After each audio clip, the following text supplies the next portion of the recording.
जय हिंद दोस्तों, और आप सभी का स्वागत है प्रीतम एकेडमी परिवार में। और मैं हूं पंकज कुमार। तो आज की इस वीडियो पे बात करेंगे क्लास 12th का हिस्ट्री का जो चैप्टर नंबर 2 है, राजा, किसान और नगर। कहीं कहीं इस चैप्टर को जो है मौर्य काल से गुप्त काल तक राजनीतिक एवं आर्थिक इतिहास के चैप्टर के नाम से भी जाना जाता है। तो बेसिकली आज हम लोग झारखंड बोर्ड का बात करो या बिहार बोर्ड का बात करो या यूपी बोर्ड का बात करो या एमपी बोर्ड का बात करो, क्लास 12th का जो चैप्टर 2 है ना, इसके कुछ इंपॉर्टेंट एमसीक्यू पे डिस्कस करेंगे और यहां से आपके बोर्ड एग्जाम में प्रश्न आपको देखने के लिए मिलेगा ही मिलेगा। तो बात करें सबसे पहले प्रश्न पे, तो प्रश्न क्या है कि फूट डालकर विजय प्राप्त करने का कार्य सर्वप्रथम किस राजा ने किया? ऑप्शन क्या है? अजातशत्रु, पुष्यमित्र शुंग, अशोक और समुद्रगुप्त। तो एक नंबर का आपका आंसर क्या हो जाएगा?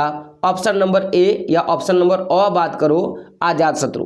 तो फूट डालकर विजय प्राप्त करने का जो रणनीति है ना, वो अजातशत्रु ने क्या किया था? लागू किया था। बात करें दूसरे प्रश्न पे, तो प्रश्न क्या है आप देख सकते हो आपके स्क्रीन पर है कि जीवक वेद किस वंश के काल में थे? तो जीवक वेद जो है वो किस वंश के काल में थे? और ऑप्शंस क्या है? मौर्य, गुप्त, हर्यक या कुषाण। देखिए वेद जो होता है ना, जिसको हम लोग डॉक्टर बोलते हैं, डॉक्टर, तो उस समय वेद महाराज हुआ करते थे जो जड़ी बूटी से अपना इलाज करते थे। तो जीवक वेद जो है ना, वो किस काल से संबंध है? तो आपका क्या होगा? हर्यक वंश से। किससे आपका है? तो ये आपका हर्यक वंश से संबंधित है। तो ऑप्शन नंबर आपका क्या होगा? 100 जो होगा सही होगा। अगला प्रश्न है आपका कि अपने स्वयं के खर्चे से सुदर्शन झील की मरम्मत किसने कराई? और ये बड़ा इंपॉर्टेंट प्रश्न है। झारखंड बोर्ड में जो मॉडल पेपर निकलता है ना, उसमें हर साल आपको ये प्रश्न देखने के लिए मिलेगा। तो अपने स्वयं के खर्चे में सुदर्शन झील का मरम्मत जो है किसने कराया था? और आपका ऑप्शंस क्या है? अशोक, कनिष्क, रुद्रदामन और क्या आपका स्कंदगुप्त। तो आपका 3 का जो आंसर हो जाएगा वो क्या होगा? आपका रुद्रदामन। क्या हो जाएगा? रुद्रदामन ने क्या किया था कि अपने पैसे से, है ना, अपने पैसे से क्या किया था? सुदर्शन झील का मरम्मत करवाया था।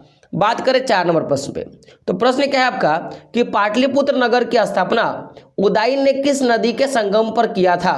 तो ऑप्शंस क्या है? गंगा, सोन और पुनपुन। तो याद रखिएगा ये तीनों नदी है, ये तीनों नदी है, गंगा, सोन और पुनपुन। इन तीनों नदी के संगम पर जो पाटलिपुत्र नगर की स्थापना जो है उदयन के द्वारा किया गया था, यानी कि ऑप्शन नंबर 2 जो होगा आपका सही हो जाएगा। चलिए आगे बढ़ते हैं। तो अगला प्रश्न है, तो देखिए अगला प्रश्न क्या है आपका कि समस्त भारत ही नहीं एशिया एवं यूरोप में सर्वप्रथम हुर्नों को परास्त करने का श्रेय किस शासक को जाता है?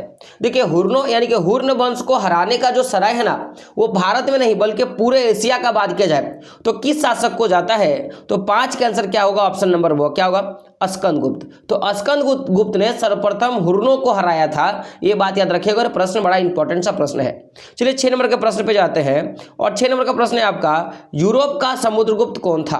ऑप्शंस का हिटलर, नेपोलियन, बिस्मार्क या मुसोलिनी। तो क्या होगा आपका ऑप्शन नंबर क्या होगा? वो नेपोलियन। तो यूरोप का समुद्रगुप्त किसे कहा गया?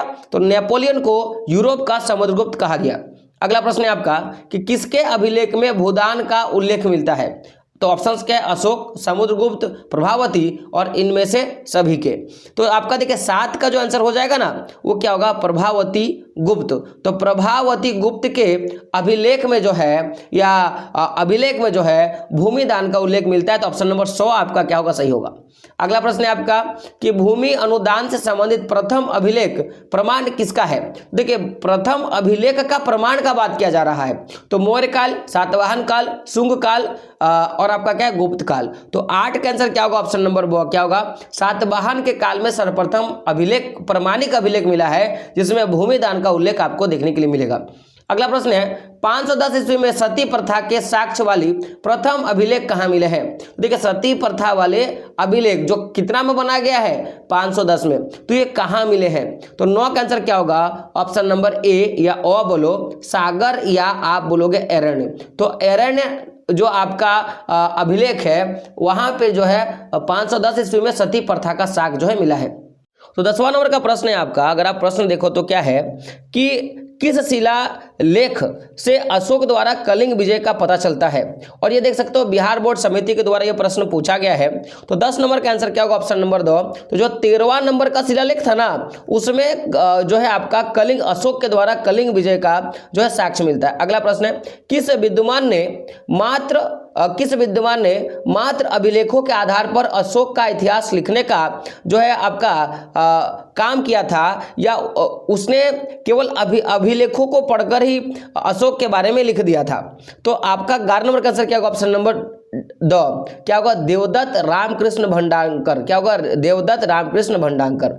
अगला प्रश्न है, मौर्य काल का निम्न में से कौन सर्वाधिक महत्वपूर्ण नमूना है। देखिए एक नमूना का बात किया तो चैत्य स्तूप है ना, स्तंभ और आपका क्या है क्या है गुहा वास्तुकला। तो देखिए यहाँ पे जो सबसे जो है महत्वपूर्ण नमूना का बात क्या है ना, तो 12 का आंसर क्या होगा, स्तंभ। तो जो जितने भी स्तंभ है ना, वो मौर्य काल का सबसे बड़ा जो है आपका एक प्रकार का नमूना है। अब देखो ये जो प्रश्न है आपका, ये आपका बिहार बोर्ड में 2014 में और 18 में पूछा गया। ये वाला जैक बोर्ड में 2015 में, 17 में, 19 में और 2022 का जो टर्म 1 का एग्जाम हुआ था ना, उस समय भी ये पूछा गया था। तो प्रश्न क्या है आपका, इंडिका की रचना किसने की है। और आपका ऑप्शंस क्या है, कोटिल, मेगास्थनीज, अल्बरूनी और क्या इत्सनी। तो 13 नंबर का प्रश्न का आंसर क्या होगा, ऑप्शन नंबर 1 मेगास्थनीज। तो इंडिका नामक बुक का जो रचनाकार है उसका नाम क्या है, मेगास्थनीज। को याद कर लीजिएगा, जैक बोर्ड का सबसे इंपॉर्टेंट सा प्रश्न है। अगला प्रश्न देख सकते हो, ये भी बिहार बोर्ड समिति में 10 में, 13 में, 15 में, 16 में, 17 में पूछा गया है। तो कितना खतरनाक सा क्वेश्चन है। प्रश्न क्या है, प्रयाग प्रसति की रचना किसने किया था। प्रयाग प्रसति की रचना किसने किया था। तो 14 का आंसर क्या होगा, ऑप्शन नंबर आपका 100 क्या होगा, हरिसेन। क्या हो जाएगा आपका 14 नंबर का, हरिसेन ने क्या किया था, प्रयाग प्रसति की जो है रचना की थी। अगला 15 नंबर का आंसर क्या होगा आपका, प्रश्न क्या है कि गुप्तों के काल में कौन चीनी यात्री भारत आया था। और ये बड़ा इंपॉर्टेंट सा प्रश्न देख सकते हो, आपका बिहार बोर्ड में 2014 2019 में पूछा गया है। तो गुप्तों के काल में कौन सा चीनी यात्री भारत आया था। तो देखिए 15 का अगर आंसर का बात किया तो क्या होगा, फायान। क्या होगा, फायान। तो फायान जो है ना, वो चीनी यात्री था जो गुप्त काल के समय आया था, ये बात याद रखिएगा। चलिए एक ट्रिक बताता हूं। देखिए चीनी को क्या करते हैं, फाक के खाते हैं, तो क्या होगा, फायान। और जब खाएंगे ना तो गुप्त करके खाएंगे, छुपा के खाएंगे, तो क्या होगा, गुप्त काल। ऐसे करके आप याद कर सकते हो। अगला प्रश्न देख सकते हो, भारतीय इतिहास का कौन सा काल स्वर्ण काल के नाम से जाना जाता है। तो किस काल को स्वर्णिम काल के नाम से जानेंगे। तो 16 का आंसर क्या हो जाएगा आपका होगा गुप्त काल। ऑप्शन नंबर ब क्या होगा, सही हो जाएगा। ऑप्शन नंबर ब यानी बी जो होगा सही हो जाएगा। अगला प्रश्न है आपका कि अशोक किस वंश का शासक था। अशोक जो है आपका वो किस वंश का शासक था। तो ये मौर्य वंश का शासक था। किसका, चंद्रगुप्त मौर्य का बेटा था ना, याद रखिएगा। तो मौर्य वंश का शासक था। अगला प्रश्न है आपका, कौटिल्य की कृति यानी कि इनमें से जो ऑप्शन है उसमें से किसको कौटिल्य ने लिखा है। ऑप्शंस क्या है, मेघदूत, अर्थशास्त्र है ना, क्या है मालविकनी मित्र और क्या है ऋतु संहार। तो 18 का आंसर क्या होगा, ऑप्शन नंबर बी यानी कि अर्थशास्त्र। तो अर्थशास्त्र को जो है ना कौटिल्य के द्वारा लिखा गया। तो पूछे कभी कभी ये भी प्रश्न पूछ दिया जाता है कि अर्थशास्त्र के लेखक कौन है, तो आप क्या बोलोगे, कौटिल्य। अगला प्रश्न 19 नंबर का कि मेगास्थनीज भारत में किसके दरबार आया। भारत में जो मेगास्थनीज है ना, मेगास्थनीज जो है वो भारत में किसके दरबार में आया था। तो 19 का आंसर क्या होगा, चंद्रगुप्त मौर्य। चंद्रगुप्त मौर्य के समय में मेगास्थनीज जो है भारत आया था। तो ऑप्शन नंबर अ क्या होगा, सही होगा। अगला प्रश्न है कि समुद्रगुप्त की जानकारी होती है कहां से मिला। मथुरा अभिलेख से, प्रयाग प्रसति से, है ना, बांसखेड़ा अभिलेख से और एहोल अभिलेख से। तो 20 का जो आंसर हो जाएगा आपका वो क्या होगा, प्रयाग प्रसति। क्या होगा, प्रयाग प्रसति इसका आंसर हो जाएगा। चलिए आगे बढ़ते हैं। अगला प्रश्न है आपका, पाटलिपुत्र की स्थापना किसने किया। और देख सकते हो ये जैक बोर्ड में और बिहार बोर्ड समिति में प्रश्न पूछा गया है। तो पाटलिपुत्र की स्थापना किसने किया था। तो अगर आंसर का बात किया जाए ना तो क्या होगा, उदयन। क्या हो जाएगा आपका, उदयन। तो उदयन ने क्या किया था, पाटलिपुत्र का स्थापना किया था। तो आपका ऑप्शन नंबर ब क्या होगा, सही होगा। चलिए आगे बात करते हैं। अगला प्रश्न है आपका कि नवरत्न, नवरत्न माने नवरत्न में देखिए, नव माने होता है नौ, रत्न माने एक प्रकार का आभूषण जो बड़ा कीमती होता है। तो बोलेगा नवरत्न किस शासक के दरबार में रहते थे, लेकिन यहाँ पे नवरत्न का मतलब है कि 9 मंत्री। किसका बात कर रहा है? 9 मंत्री का बात कर रहा है। तो किसके दरबार में था? अशोक, कनिष्क, समुद्रगुप्त या चंद्रगुप्त विक्रमादित्य। तो 22 का आंसर क्या होगा? ऑप्शन नंबर 2 हो जाएगा, यानी कि चंद्रगुप्त विक्रमादित्य के दरबार में जो था नवरत्न हुआ करते थे। तो ऑप्शन नंबर आपका 2 जो होगा सही हो जाएगा। अगला है 23 नंबर का आपका प्रश्न है, अभिज्ञान शकुंतलम के रचनाकार कौन है? और ये बार बार पूछा गया प्रश्न है। तो अभिज्ञान शकुंतलम के जो रचनाकार है ना, वो कौन है? आपका कालिदास। कौन है आपके? कालिदास। ऑप्शन नंबर ओ आपका क्या होगा? सही होगा। आगे बढ़ता अगला प्रश्न है, प्रयाग प्रसति का संबंध किस गुप्त शासक से है? ऑप्शन क्या आपका? चंद्रगुप्त 1, समुद्रगुप्त, स्कंदगुप्त या चंद्रगुप्त विक्रमादित्य। तो 24 का आंसर क्या होगा? ऑप्शन नंबर ब, समुद्रगुप्त जो है इसका संबंध प्रयाग प्रसति से है। और देख सकते हो ये जैक बोर्ड का 2018 के एग्जाम में पूछा गया प्रश्न है। अगला प्रश्न है आपका कि प्राचीन भारत में अभिलेख की शुरुआत किस शासक ने किया था? प्राचीन भारत में अभिलेख की शुरुआत किस शासक ने किया था? तो 25 का आंसर क्या होगा? 25 का आपका आंसर क्या हो जाएगा? अशोक। तो अशोक के काल में सबसे पहले जो है अभिलेख की शुरुआत की गई थी। ठीक है, अगला प्रश्न याद रखिएगा, किस शासक को प्रियदर्शी कहा गया? किस शासक को प्रियदर्शी कहा गया? तो याद रखिएगा अशोक को जो है प्रियदर्शी कहा गया था। तो 26 का क्या होगा? ओ आपका आंसर हो जाएगा। अगला प्रश्न है, देखिए कथन और निष्कर्षण है। तो 2 तरह का कथन है जिसका आपको आंसर देना है। तो कथन क्या है आपका कि कौटिल्य का अर्थशास्त्र मौर्यकालीन इतिहास की जानकारी का एक प्रमुख स्रोत है। अब अगला है, कौटिल्य चंद्रगुप्त मौर्य का प्रधानमंत्री था। अब देखिए यहां पे क्या बोला कि आपका देखो यहां पे आपका इसका निष्कर्षण दिया है कि ए आर दोनों सही है एवं आर ए की सही व्याख्या करता है। जी हाँ, अब समझिएगा, मैं ऑप्शन नंबर ए पे जाऊंगा। कारण समझिएगा कि ए और आर दोनों सही है, क्योंकि देखो अभी हमने पढ़ा था कि अर्थशास्त्र के रचनाकार कौन था? तो कौटिल्य था, जो कि आपके मौर्यकालीन इतिहास की एक प्रमुख स्रोत है। वहां से भी हम लोग जानकारी लेते हैं। और कौटिल्य जो था वो समुद्रगुप्त का प्रधानमंत्री था। तो देखो जब भी इतिहास लिखने का बात है तो पहले वो प्रधानमंत्री बना होगा, उसके बाद ना वो इतिहास लिखा होगा। तो क्या लिखेंगे कि आर और ए की सही, जो आर है ना वो ए की सही व्याख्या करता है। तो ऑप्शन नंबर आ हम लोग किसमें जाएंगे? ए पे ही हम लोग जाएंगे। ठीक है, अगला प्रश्न है आपका, देख सकते हो 2 कथन है कि मेगास्थनीज बिंदुसार के दरबार में भारत आया था। अगला क्या है? मेगास्थनीज ग्रीक था। तो देखिए 28 का जो आंसर हो जाएगा ना वो आपका क्या हो जाएगा? 28 का आंसर हो जाएगा। देखिएगा यहां पे क्या है कि आपका मेगास्थनीज बिंदुसार के दरबार में आया था और क्या है? मेगास्थनीज ग्रीक था। देखिए ये तो बात सही है कि मेगास्थनीज जो था आपका ग्रीक था, लेकिन बिंदुसार के दरबार में तो नहीं आया था। अभी हम लोगों ने कुछ देर पहले पढ़ा था, अभी हम लोगों ने पढ़ा था ना कि मेगास्थनीज भारत किसके दरबार में आया था? तो हम लोगों ने पढ़ा था कि ये चंद्रगुप्त मौर्य के काल में आया था। और आपका जो प्रश्न है देख सकते हो कि मेगास्थनीज बिंदुसार के दरबार में आया था, तो ये गलत हो जाएगा। यानी कि ए नंबर का आपका गलत होगा और आर नंबर का आपका सही होगा। यानी कि ए जो है असत्य है परंतु आर जो है आपका सत्य होगा। तो ऑप्शन नंबर 2 पे हम लोग क्या करेंगे? जाएंगे।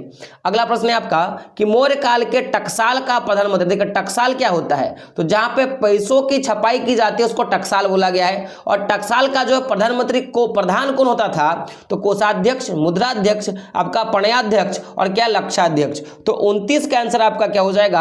आपका ऑप्शन नंबर 2 क्या हो जाएगा? 2। लक्षणाध्यक्ष जो है आपका वो क्या होगा? मौर्य काल के टकसाल का जो है प्रधानमंत्री हुआ करता था।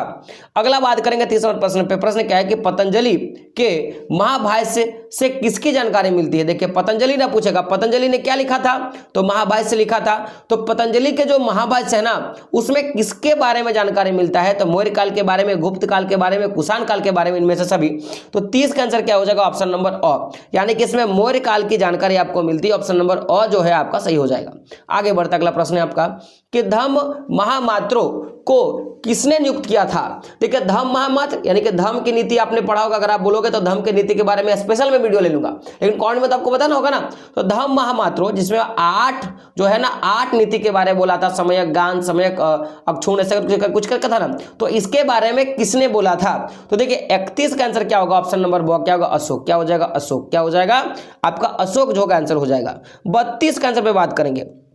तो प्रश्न क्या है आपका कि अर्थ शास्त्र एवं इंडिका से किस राजवंश के बारे में जानकारी मिलता है? चाहे अर्थशास्त्र का बात बोलो जिसको चाणक्य ने लिखा, कौटिल्य ने लिखा, इंडिका का बात करो जो मेगास्थनीज ने लिखा, दोनों में मौर्य वंश के बारे में ही जानकारी मिलता है।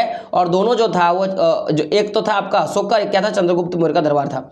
अगला क्या आपका कि एलोरा में कैलाश मंदिर किस राजवंश ने निर्माण कराया था? तो एलोरा का जो कैलाश मंदिर है, प्रश्न पूछेगा कि कैलाश मंदिर कहाँ है, तो एलोरा में कौन सा मंदिर है, तो कैलाश मंदिर है, उसको किस राजवंश ने निर्माण कराया था? तो देखिए 33 है ना, 33 का आंसर क्या हो जाएगा आपका, क्या होगा राष्ट्रकूट। क्या होगा, राष्ट्रकूटों ने क्या किया था, एलोरा का जो मंदिर है कैलाश मंदिर उसको बनाने का काम किया था। अगला कि 16 महाजनपद में सबसे शक्तिशाली महाजनपद कौन था? तो ऑप्शन क्या है, मगध, अवंती, कौशल या गांधार। तो 16 जनपद का नाम सुना होगा, तो उसमें से जो सबसे जो शक्तिशाली था ना उसका नाम क्या है आपका, मगध। क्या होगा, मगध। क्या होगा, मगध। ऑप्शन नंबर ओ जो होगा आपका सही हो जाएगा। अगला प्रश्न है आपका पुराणों की संख्या कितनी है? देखो ये आपका बिहार बोर्ड में पूछा गया प्रश्न है। तो पुराणों की संख्या कितनी है? देखिए सभी को पता होगा, नहीं पता है तो मैं बता, तो पहले आप कमेंट करो। तो पुराणों की जो संख्या है ना वो आपकी कितनी, 18। क्या है, कितने पुराण है आपके? तो 18 पुराण है। अगला प्रश्न है आपका अर्थशास्त्र के लेखक कौन है? देखिए अभी मैंने बोला था ना अर्थशास्त्र के लेखक कौन है, तो वाल्मीकि, मनु, कौटिल्य, उसी को चाणक्य बोला गया, या देव व्यास, क्या आपका वेद व्यास। तो आपका आंसर क्या हो जाएगा, आपका कौटिल्य जो होगा आपका आंसर हो जाएगा। और देख सकते हो ये प्रश्न जो है ना सीबीएसई बोर्ड में 2015 में और 16 में और जैक बोर्ड में 2016 में प्रश्न पूछा गया प्रश्न है। अगला प्रश्न है आपका वज्जी को सामाजिक ग्रंथ में कहा जाता है? आपका गणसंघ, गणतंत्र और क्या राजतंत्र, इनमें से कोई। देखिए तो वज्जी जो था ना, जैसे हम लोग 16 जनपदों के बारे में पढ़ते हैं उस तरह वज्जी जो था एक जनपद था। तो इसके बारे में जो सामाजिक ग्रंथ है वो क्या बोलते हैं, क्या है? तो एक गणसंघ है, आपका गणतंत्र है, राजतंत्र है, या सभी है? तो देखिए 37 का जो आंसर होगा ऑप्शन नंबर वो क्या होगा, एक गणतंत्र था। क्या था, एक गणतंत्र था। अगला प्रश्न है जनपद शब्द का शाब्दिक अर्थ क्या है? जनपद शब्द का शाब्दिक अर्थ क्या है? तो क्या बोलोगे, जहां लोग अपना घर बनाते हैं उसी को हम लोग क्या बोलते हैं, जनपद बोलते हैं। याद रखिएगा, जहां लोग जो है अपना घर बनाते हैं उसी को जनपद बोलेंगे। ऐसा नहीं कि आप ऑप्शन नंबर 100 मार के आ जाओ कि जहां लोग मवेशी रखते, नहीं, जहां लोग अपना घर बनाते हैं उसको क्या बोलते हैं, जनपद बोलते हैं। अगला प्रश्न है आपका पंच चिन्ह वाले सिक्के बने होते हैं सोने के, चांदी के, तांबे के, या ब यानी कि चांदी का और स मतलब दोनों है ना, आपका क्या ब और स माने तांबा, माने चांदी और तांबा का। तो जो पंच चिन्ह है जिसमें 5 चिन्ह था उस प्रकार के जो सिक्के थे वो किससे बनाए जाते थे? तो वो चांदी के और तांबे के बने होते थे, यानी कि ऑप्शन नंबर आपका क्या होगा, 2 जो होगा आपका सही हो जाएगा। अगला प्रश्न है आपका पाटलिपुत्र नगर की स्थापना की थी? तो मुंडक द्वारा, बिंबिसार द्वारा, उदयभद्र द्वारा, या अजातशत्रु द्वारा। तो 40 का आंसर क्या होगा, ऑप्शन नंबर 100 यानी कि उदयभद्र के द्वारा पाटलिपुत्र नगर का स्थापना किया गया। अगला प्रश्न तक्षशिला विश्वविद्यालय कहां स्थित? देखिए और बड़ा इंपॉर्टेंट क्वेश्चन बिहार बोर्ड में पूछा गया है। तक्षशिला विश्वविद्यालय कहां स्थित है? वर्तमान बात कर रहे हैं, पाकिस्तान, बांग्लादेश, भारत या बर्मा। तो देखिए 41 नंबर का आंसर क्या होगा, ऑप्शन नंबर 100 क्या होगा आपका, भारत, शायद मगध में स्थित है ना। अगला प्रश्न है आपका फायान किसके शासन काल में भारत आया था? फायान जो है वो देखो अभी हम लोगों ने पढ़ा था ना कि गुप्त काल चीनी यात्री था, ठीक है, अभी हम लोगों ने पढ़ा था। तो अभी देखो फायान जो है किसका शासनकाल में भारत आया था? तो देखिए आपका जो 42 नंबर का आंसर क्या हो जाएगा आपका, चंद्रगुप्त द्वितीय, इसी को चंद्रगुप्त विक्रमादित्य भी बोलते हैं, याद रखिएगा। अब देखिए जैक बोर्ड में 17 में और 19 में पूछा गया प्रश्न और बिहार बोर्ड में 15-18 के में पूछा है। तो प्रश्न क्या आपका कि भारत का नेपोलियन किसे कहा जाता है? भारत का नेपोलियन किसे कहा जाता है? तो याद रखिएगा भारत का नेपोलियन जो है समुद्रगुप्त को कहा जाता है। अगला प्रश्न है आपका कि कनिष्क का राजरोहण कब हुआ था? देखिए एक राजा का नाम था कनिष्क जो राजगद्दी पे बैठा था, राजरोहण मतलब राजगद्दी पे बैठा था, तो कब बैठा था? तो 44 का आंसर क्या होगा आपका 78 ईस्वी में। कितना में? 78 ईस्वी में बैठने का काम किया था। अगला प्रश्न है आपका मौर्य साम्राज्य का प्रथम शासक कौन था? और देखो कब कब प्रश्न पूछा गया यहाँ पे आपको देखोगे, और जैक बोर्ड में भी प्रश्न पूछा गया है। तो आपका प्रश्न क्या है कि मौर्य साम्राज्य का प्रथम शासक कौन था? तो 45 का आंसर क्या होगा आपका चंद्रगुप्त मौर्य। क्या होगा? चंद्रगुप्त जो मौर्य था वो आपका प्रथम शासक था। अगला प्रश्न आपका मेगास्थनीज कौन था?